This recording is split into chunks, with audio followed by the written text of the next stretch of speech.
सावधान, HPV घेताय का?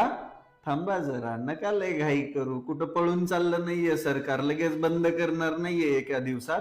ही माहिती आधी घ्या. याच्या आधी 3 व्हिडिओ बनवले, त्याच्यामध्ये इन डिटेल तुम्हाला माहिती सांगितली.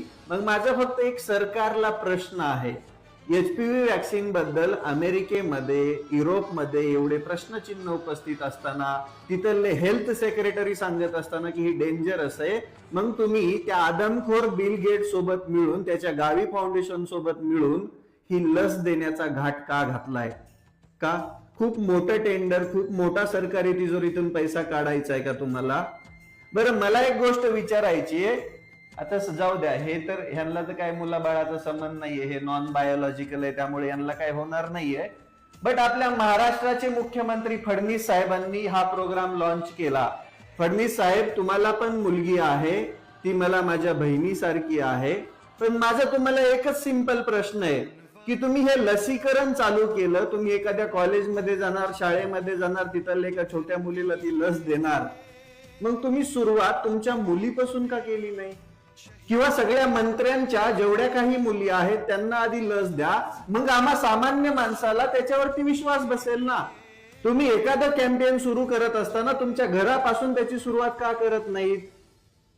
ही लस मुळातच जी टेस्टिंग व्हायला पाहिजे, ज्या मानकानुसार टेस्टिंग व्हायला पाहिजे होती, ती झालेलीच नाहीये. मग सामान्यांच्या जीवाशी खेळण्याचा तुम्हाला अधिकार कोणी दिलाय?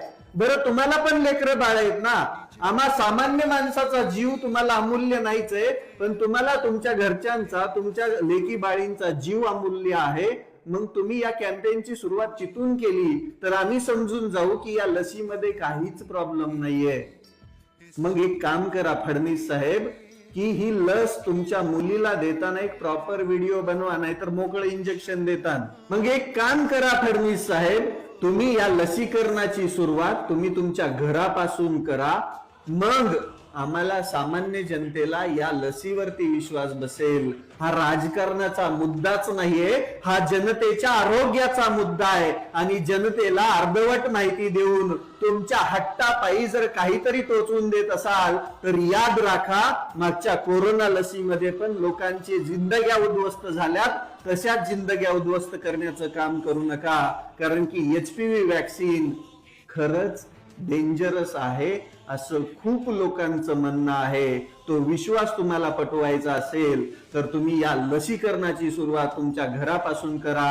आणि जो अंधभक्त म्हणतोय ना हे चांगलं आहे वगैरे वगैरे, एक भावड्या काय कर, माझा व्हिडिओ कोणाला तरी दाखव आधीच्या अनालिसिसचा तुझ्या घरच्यांना, आणि त्यानंतर त्यांना लसीकरणाला घेऊन जा.